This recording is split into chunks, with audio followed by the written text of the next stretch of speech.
So what do you actually get when you buy the Ruger RXM? Obviously, you don't get the compensator, the threaded barrel, the weapon light, or the mag extension, but I do think you get a lot of value with this gun and a couple key things that I think are pretty important. So one thing that's actually less important is gonna be the box, which I think they did a pretty good job with this. It seems to be made pretty well. It's a little more versatile, so you can carry more stuff with it if you're gonna keep this as your transport. One thing that's really cool about this box is it is scalable. The gun will fit in here with an optic and a threaded barrel. Unfortunately, there's no spot for a weapon light or a compensator, so if you're gonna throw those two things on there, it's not gonna work. But you do get two PMags, obviously from Magpul. You do get your lock that comes with every other handgun. And then they also included these pins. And basically what these pins do is they're locating pins for optics, which is incredibly important. I really like the system that Magpul and Ruger used for the optic system on here. Moving our way back into the gun and the things that you get. Obviously, it's not coming with a threaded barrel, but you do get a really nice non-threaded barrel from Ruger. All the surface finishes look really good on here. I was actually surprised by the quality of the barrel. A little note on barrels, this is actually a Gen 3 Glock 19 system, so you can use Gen 3 Glock 19 barrels, which is exactly what we have here. And so far it's worked pretty good. We have found that this generic cheap threaded barrel has had some weird sticking issues with AAC ammo, where you would load around and it would kind of get stuck. We determined that this is actually oversized ammo and an undersized chamber on this really cheap $50 barrel. So when you throw in a true precision Gen 3 barrel, runs fine. So what's really important is you get a Ruger RXM and two magazines for the cost of $380. I think that is an incredible price range for what you actually get with this gun. The quality seems to be really good and, in my opinion, better than some of the competition budget Glock clones. And another great thing is this uses the Gen 3 Glock system. So it uses Glock's blueprint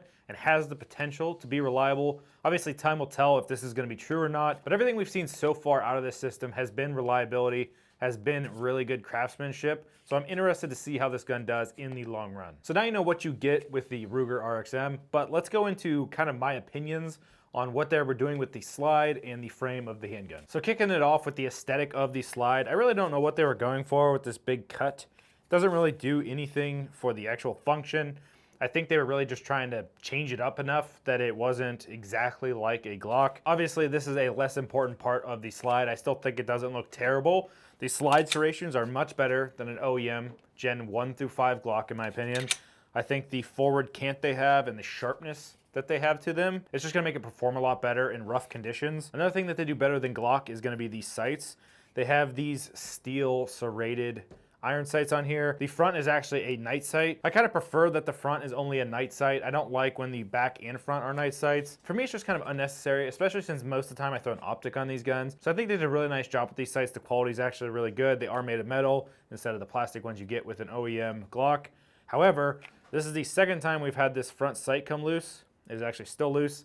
And we only probably have maybe 750 to 1,000 rounds on this gun. This is the second time it's came loose, so it's kind of annoying. We did Loctite it the second time around, and again, still came loose. So I'm not sure if we're not tightening it down enough or if there's a small defect that causes this to keep coming loose, no matter how tight you get it. Something to keep in mind. I don't know if this is gonna be a common trend with this gun, but if you are gonna be relying solely on the iron sights, definitely keep an eye on your front sight, because if this was the twist funny, obviously your accuracy would kind of go out the window. So if you end up not running the irons and you want to put an optic on here, I think this is one of the better systems I've seen on a budget option. Their system allows you to use these pins and fit 3 main footprints, including the RMR, the RMSC, and the Delta Point Pro. These are 3 very common optics you see in the industry. So it's really cool that they included all 3 on this footprint. For a budget build, typically they're only cut for RMR. You're kind of forced to buy RMR footprint optics or buying adapter plates. So it's really nice that from factory, you kind of have 3 options. Moving our way down into the slide, obviously running Glock components in here.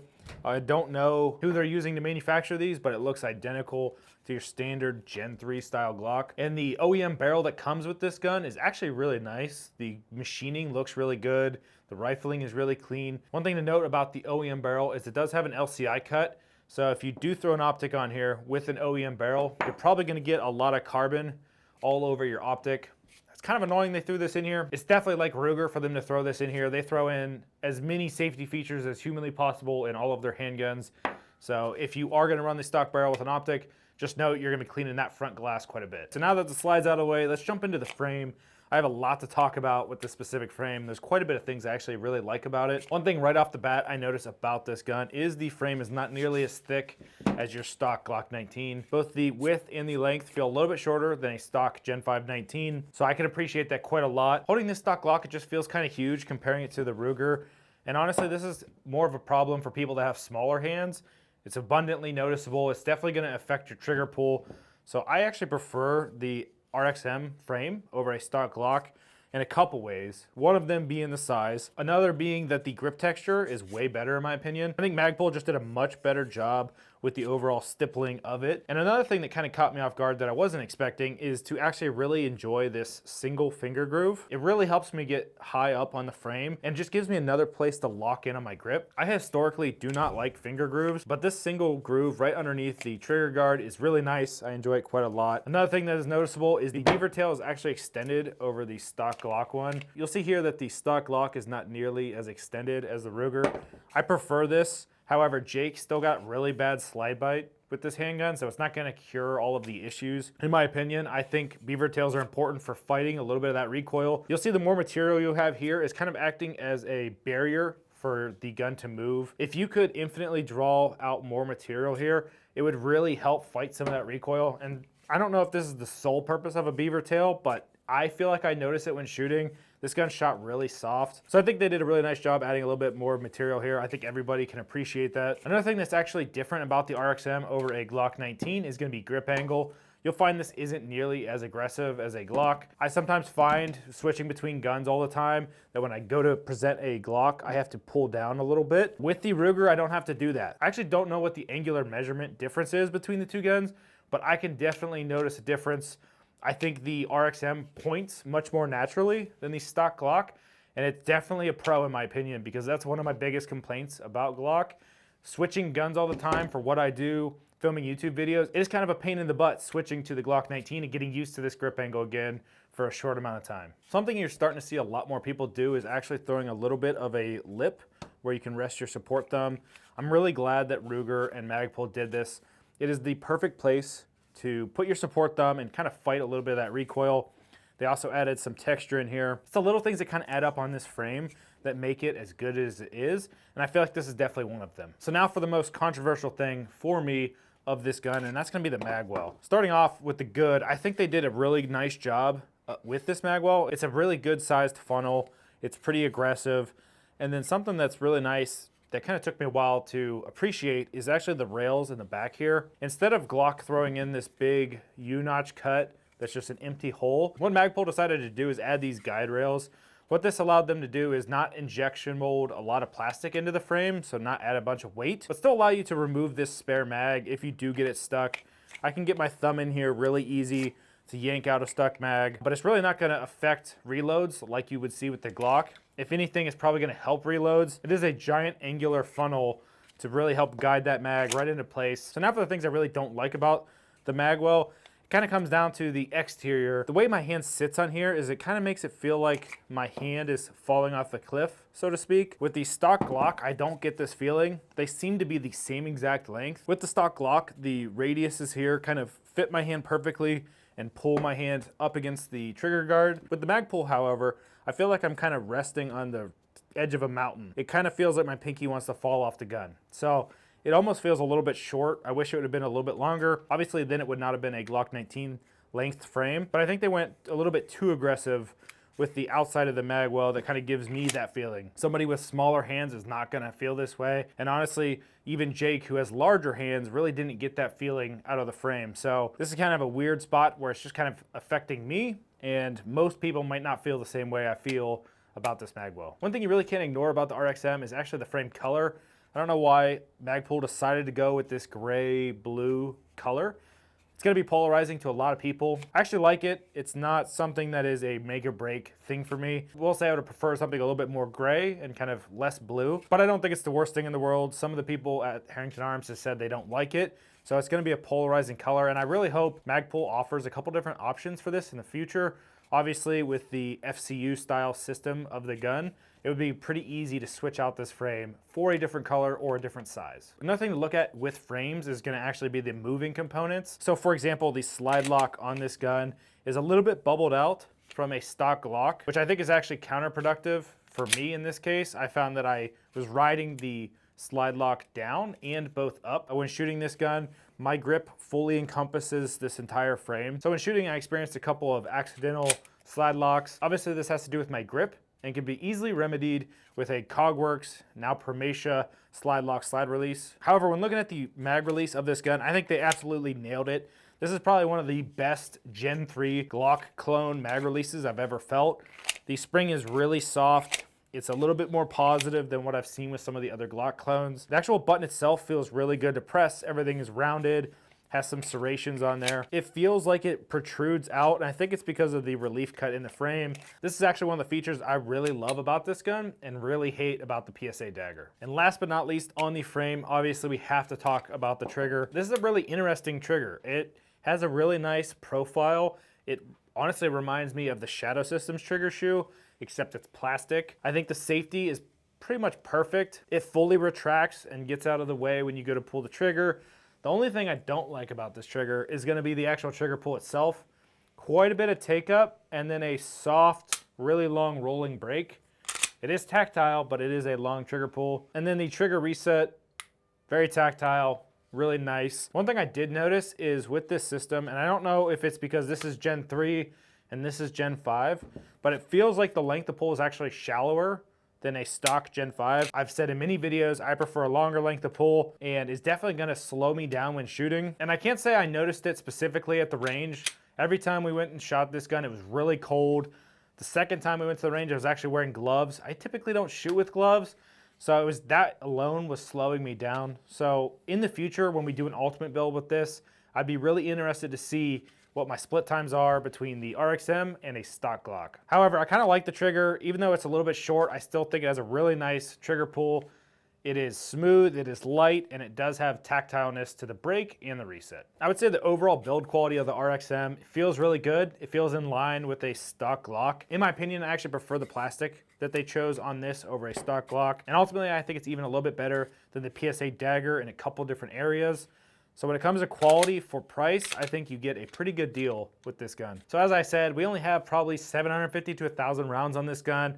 We don't have a lot of time on it. But one of the things I noticed when shooting is it feels very similar to a Glock. That is obviously because it is based off of the Glock. I expected a bigger difference in recoil with the grip angle being changed, but honestly, I didn't really notice that big of a difference. The reloads were very similar. The trigger, I didn't notice a huge difference. A couple of the elements of this gun just felt very similar to shooting a Glock. I expected a little bit more of a recoil impulse difference between this and a stock Glock.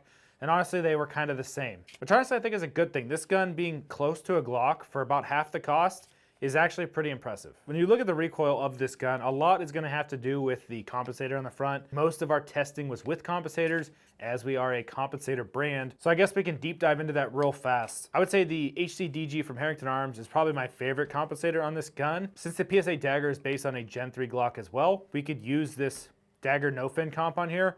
It both looks really good and performs really good. If you wanted to go more the Glock route, you could throw on the HC9C from Herrington Arms. This route is a little bit more traditional roll and special aesthetic, and again, worked really good. And if you wanted to go a little bit more universal, you could do the Herrington Arms Universal Compensator. This thing's really nice because if you want to make this a suppressor host, you could just throw this on for the time being while you're waiting on your can or while your can is on a different gun. So this comp could be kind of passed around between all the guns in your collection.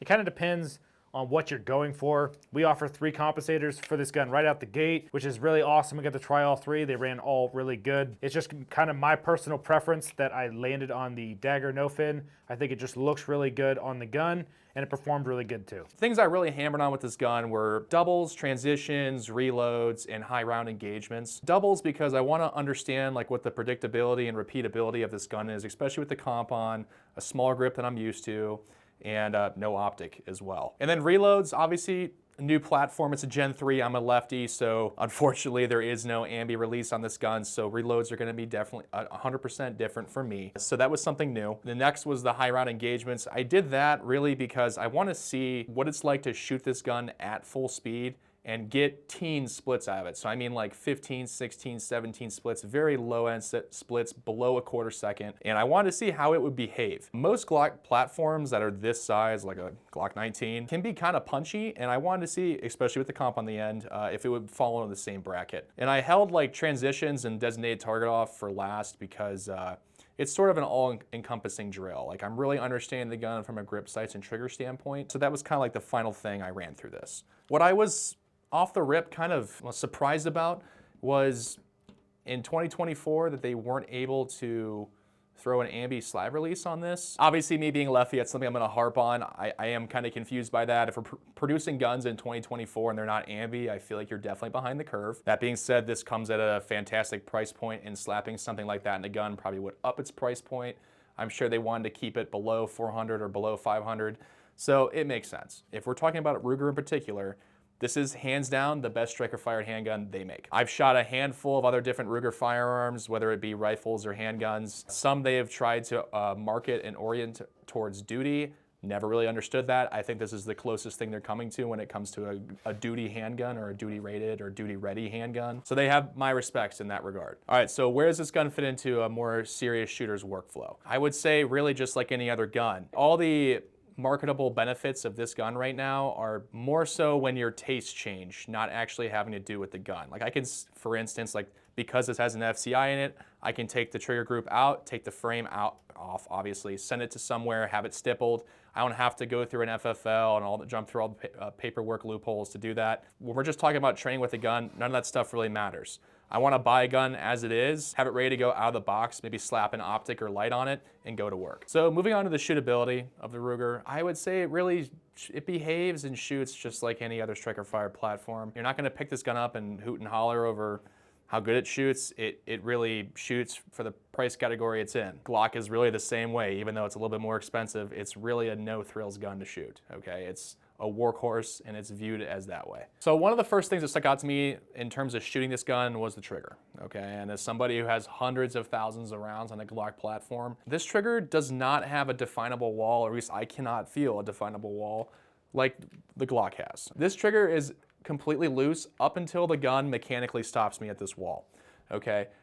When I draw out of a holster, I like to prep the trigger. I normally prep to this wall where the gun mechanically stops me. I like to do that. That is a personal preference thing. And with this, I really can't do that. Is that a life or death feature for me? Absolutely not. It's merely just a preference thing.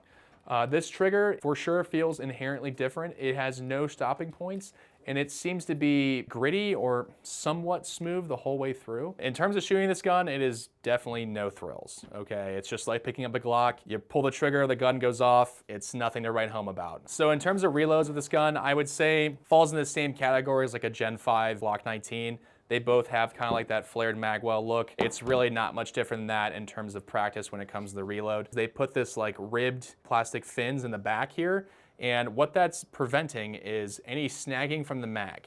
And this is like a common problem I have all the time when I'm running a Glock that doesn't have a magwell, is it always gets stuck on this little piece right here, especially when you're trying to push speed with reloads. Oftentimes it can get hung up right here because when you're looking at the gun for a reload, all I see is this outer circumference here. I can't see that the magwell is actually only here to here.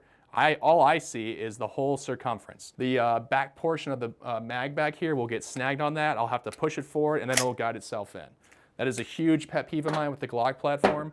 With this is totally null and void, okay? I don't have that problem anymore. What the magwell I see, or at least the magwell that I percept, is there, okay? So when I press the mag in, it goes right in, and if it's not exactly perfect, it will ride those ramps up into the magwell. One thing that's also very obvious in the B-roll you guys are probably seeing here is my thumb is just bleeding everywhere. Okay, this gun cut me up way worse than the 43X build we did. As to why that is, I just have big hands. It's 100% something that's subjective to me. I will say I think one little added value point to this gun could be putting that pinhole in the back here so there can be back straps for it.